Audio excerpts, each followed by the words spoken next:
Hi, would you please welcome to the stage producer David Zucker.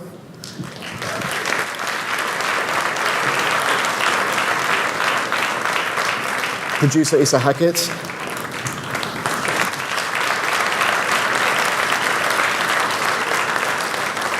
From the cast we have Rufus Sewell.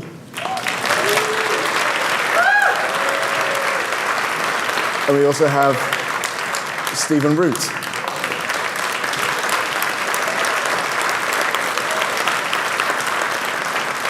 Can we have production designer Drew Boughton?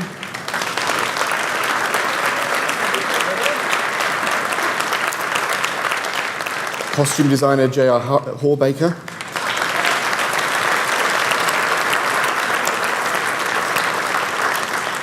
And cinematographer James Hawkinson.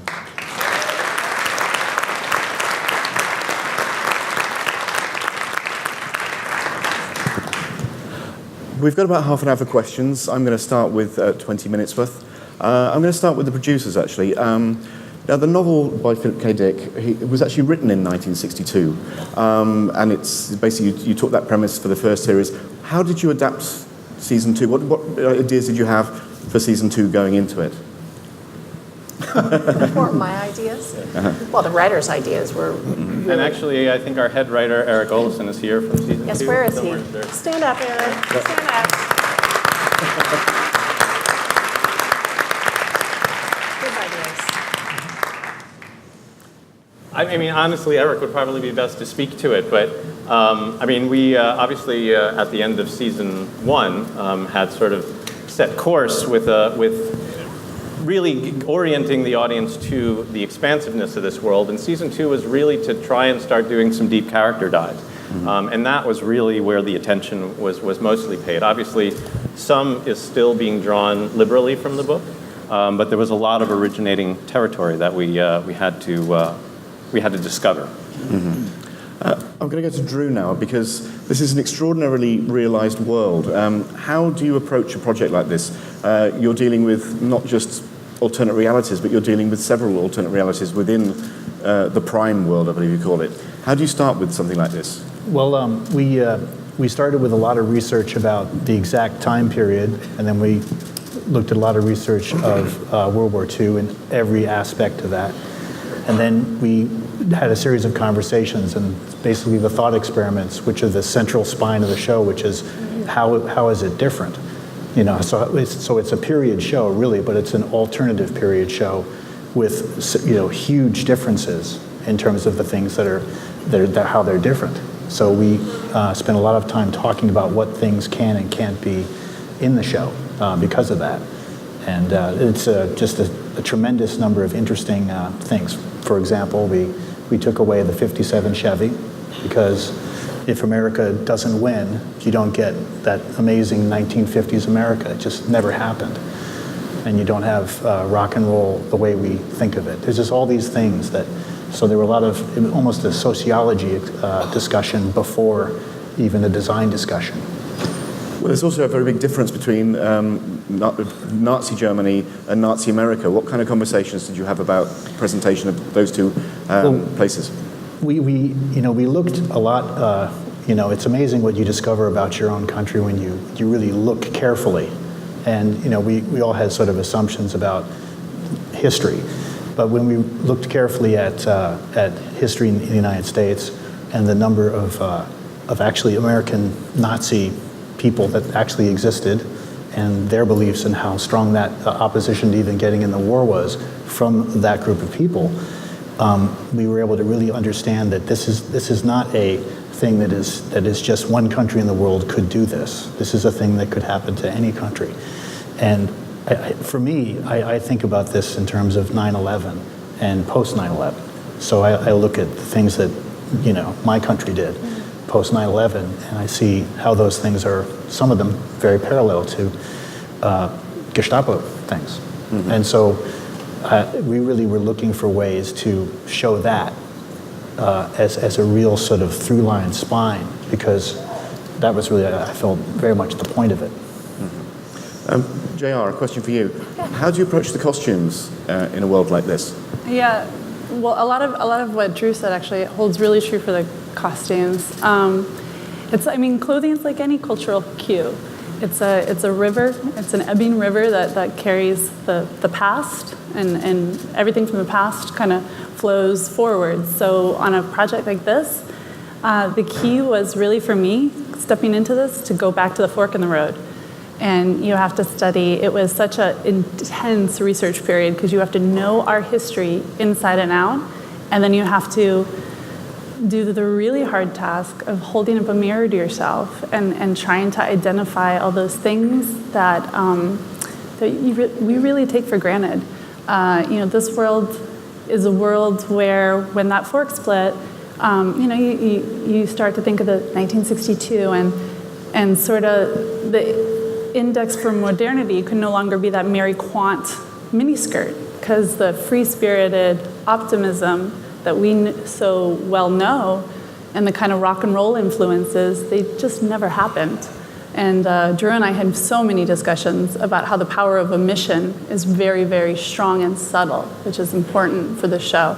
So a lot of times we would just remove a lot of things to kind of drive home a point. Like I said, that rock and roll influence. If you think you identify yourself, what we wear is the basis of like a very capitalist society where individualism is important. But in our world, there's an autocratic government that is literally creating sumptuary laws that dictate what the colors are for that season. So it was this really, really hard task of trying to identify so much of what we take for granted and remove that from this world. There's actually a really interesting, and that's a very hard thing. The minute I started thinking about that, it was a very overwhelming task. But I actually started using a great cue, which is in our own history, Mussolini with fashion. We can actually thank fascism in the Mussolini era for having Milan rival Paris today. That was the beginning of Mussolini instituted the kind of Milanese fashion. And what he did was, it was a government where he wanted, he outlawed using French words in fashion. He made it a law that a certain amount of haute couture, you wouldn't even get a haute couture designation in Italy, fascist Italy, without having a certain percentage of your fibers being grown in Italy. So it's like all of that kind of stuff was really in my head with every detail and every element. I just tried to kind of carry that in my head when we attacked any element of the characters. A question for the characters, for the two actors. What's it like performing in a show like this? I mean, it seems very, very real to us. I mean, does it help having such amazing costume design, having such amazing production design? How does it help you play the parts that you're playing? Well, there's a kind of object lesson in a way in terms of what happens with the costumes. Because I think it's what happens to people in totalitarian societies. Is that the first time I ever tried on the SS uniform, I stepped out of the room, and a couple of people saw me and went, "Shoo, Jesus Christ," and it was a very powerful reaction. And you would walk down a hall, whatever, and you could see people kind of back off, and instinctively, a couple of people might say, "Yeah, wow, that's really something." A couple of days later, you walk down the same hall, and people are like, "Hey, Rufus." And then after a few weeks, it's your clothes. That's what happens. Mm-hmm. And that's what happens, to a worrying degree. Very good for the show.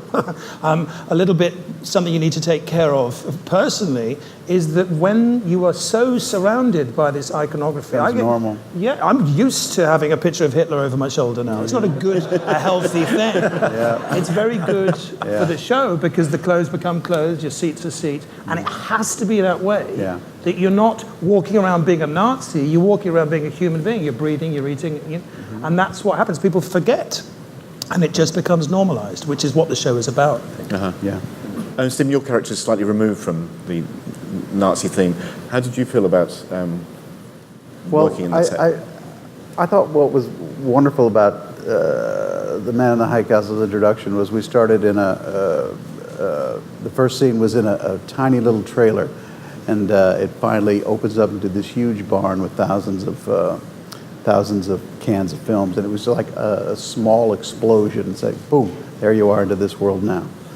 And it as a character actor, you're always kind of thrown into different scenarios on different shows, and so that, to me, that felt like after that happened, like now I know where I am. I know where I am here, and that's because of the scenic design, beautiful scenic design, and the clothes and everything else. James, now the camera is a very important part of this show because this is a show about secrets and a resistance movement that can't say what they're doing or who. For large portions of the show, we don't really know who people are really working for. How do you work with the director in communicating secrets and mystery? Well, first I'd like to say, only on this panel would I hear Mussolini be thanked for Parisian fashion and the celebration of the loss of optimism of the 1950s.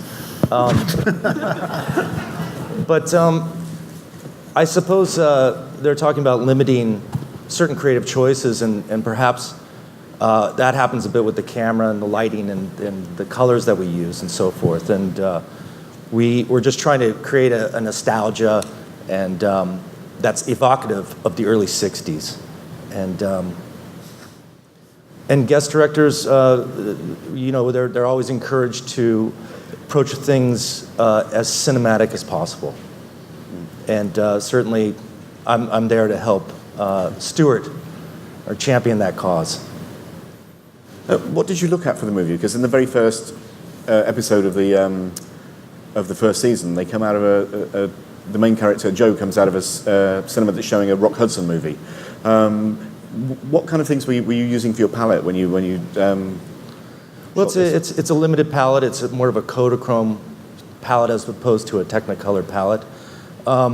When he exits that theater, we want to evoke a certain paranoia.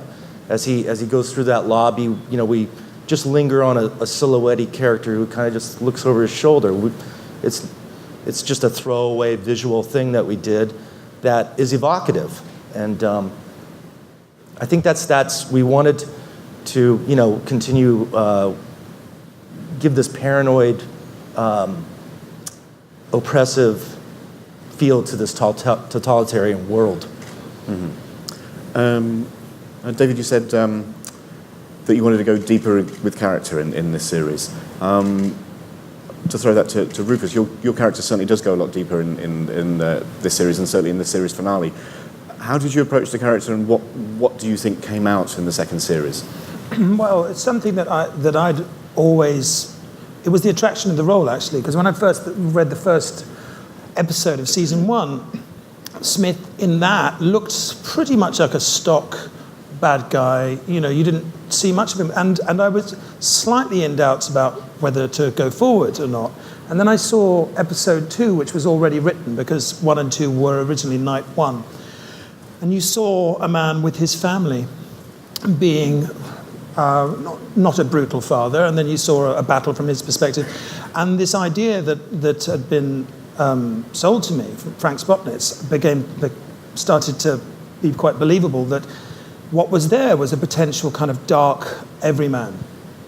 For me, what's interesting is the stories that societies tell themselves and that people tell themselves in which, in order to live, in order to get on, in order to survive, stories which make them the central figure, the hero, the victim. And it's a process that we go by, and in what way does this man believe he's a good man? And what type of things has he had to hide from himself in order to do that? And are they going to start to creep back on him? So that was always the thing that interested me. And the fact that, talking in terms of alternate realities, that Smith, this is a world that from a certain point in our history splits off. And I think Smith, I think of him as someone with an alternate reality inside him.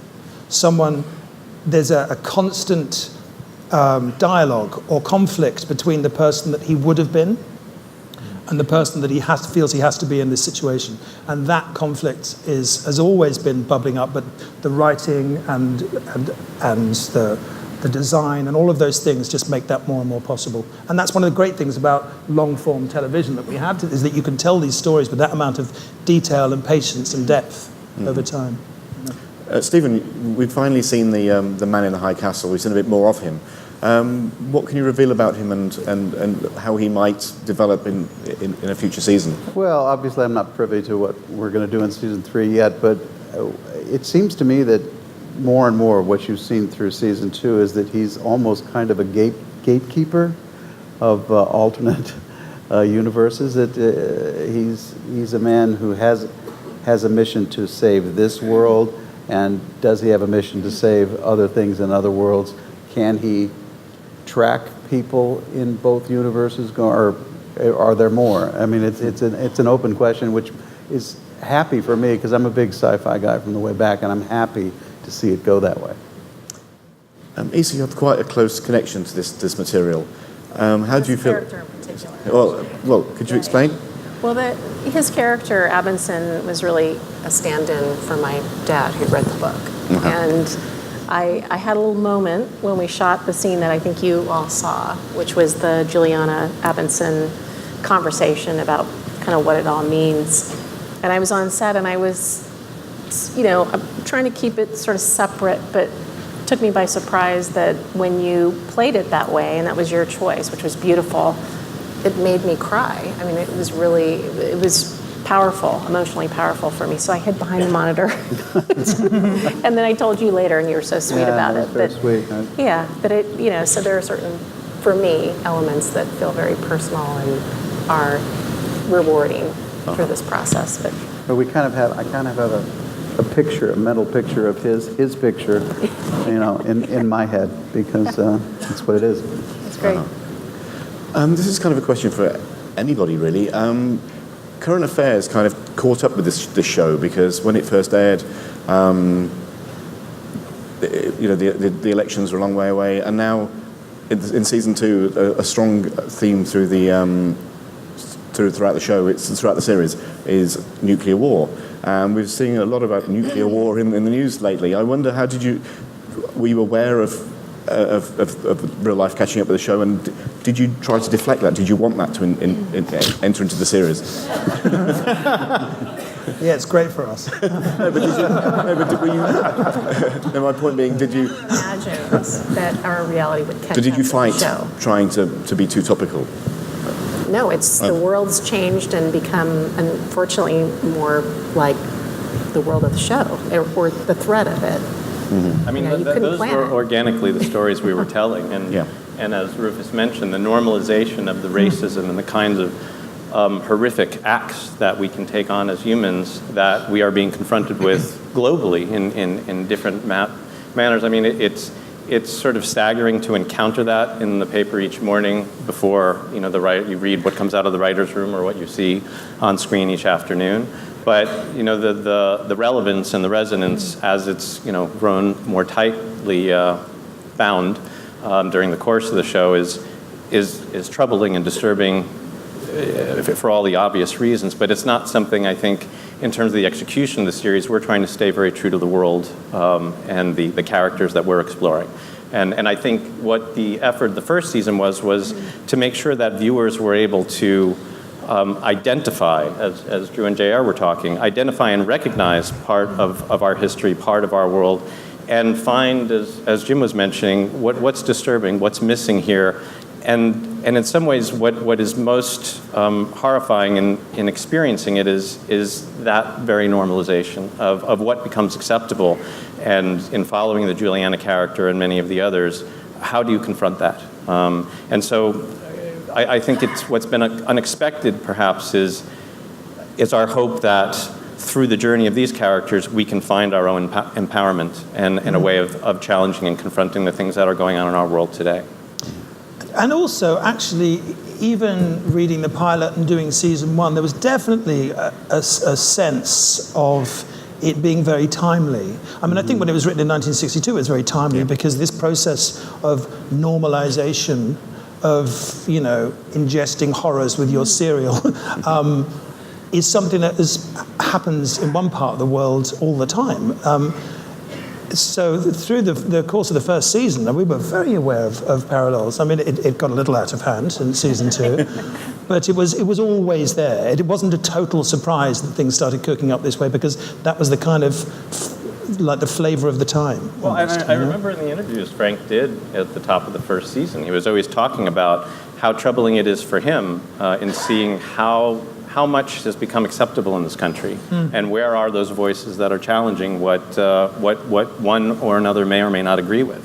That there's a passivity that certainly was characteristic of the time when the show first premiered, but no one could have anticipated some of the darker places we've gone to since. Well, have there been any limits either imposed by Amazon or yourself on where you could go with the series? Because you've had some pretty dark moments, particularly with Smith's son, and the idea of euthanasia and that kind of Nazi policies. Do you self-police on these things? I mean, after all, it's an entertainment show. How do you... I think self-policing is the most dangerous thing to do. In a thing like this, if you're talking about Nazis, if you try to steer away from the horrors, that is the most dangerous and irresponsible thing you can do. I think you have a responsibility to show where this goes. And if you try to steer away from the things that will offend people, then you're in dangerous territory, I think. And that's what's so essential about being with Amazon. We are not with a commercial broadcaster. Yeah. There have been just the opposite. There's been encouragement to be as bold and venturesome as we can be. And speaking of venturesome, I'm about to go to the audience. Does anybody have any questions for the panel? There's a microphone coming to you. It's good to be dressed in red. Chap in red. Hi, my name is Pierre. I'm an agent. And I like the choice that you made with the show, and I also like the fact that in the first episode, you mentioned Rock Hudson was playing in this movie, but it wasn't with Doris Day. It was with somebody else, and I thought it was interesting that was not attached to that film, which of course normally would have been. I have an actor here who's German, and I like the fact that you actually find these American actors that are German to be on the show, and I want to know what's the process, how you select them, how does that all get chosen, and also for your Japanese actors. You mean in terms of what the casting process was? Yes. I mean, we have Denise Chamian casting locally in LA and Candace up in Vancouver. We've cast both domestically out of Canada and out of Europe. So, I mean, especially with a show whose landscape is as broad as this is, and because the integrity and authenticity of our German characters, of our characters representing all variety of ethnicities, it's hopefully as boundless as we can afford it to be. And I'll just, as an aside, mention to you, since you brought up the Rock Hudson movie, I don't think there was anything in that pilot episode that was more aggressively debated and extensively debated than what the movie should be. Because, I mean, it made literally an opening statement about how are we going to encounter this world? Because we are basically having that first film experience that identifies culturally what are we presenting in this era. And isn't it also true that movie, Punch Party, is that right, was nominal, that the idea was that was a sequel, or the third sequel, to a successful string of German comedies. But this time it was with Rock Hudson, who had a secret of his own, which was another interesting part of that. Part of it, yeah. Question over here. How long, where's most of this series shot, and how long in advance do you get the scripts to work with? Well, the first question's the easy one. A couple of days. The pilot was actually shot in Seattle, and the series is shot in Vancouver, though we have also done location shooting in Berlin, and we did some location shooting in Austria. As far as the second question, we live quite hand-to-mouth on this show. Is probably an accurate way of putting it. Which, for a show of this scale and ambition, I think is as much of a product of all the things you're hearing on this panel, which typically you get a script on a series and you go through sort of character discussions and talk about sort of what the character trajectories will be. But every art contribution from design to casting to costume, the history that has to be created about every set and location, every character is introduced. You have to understand where that character's come from, potentially where that character is going to. I don't think I've ever worked on a series that has overhauled scripts more regularly and frequently and alarmingly as this one. And yet, what we take such enormous pride and thrill is in what the artists on this stage and those up in Vancouver are able to deliver in each round. Particularly because there's been so little prep time on some episodes, and so it just makes it so much more challenging to pull together what they have done.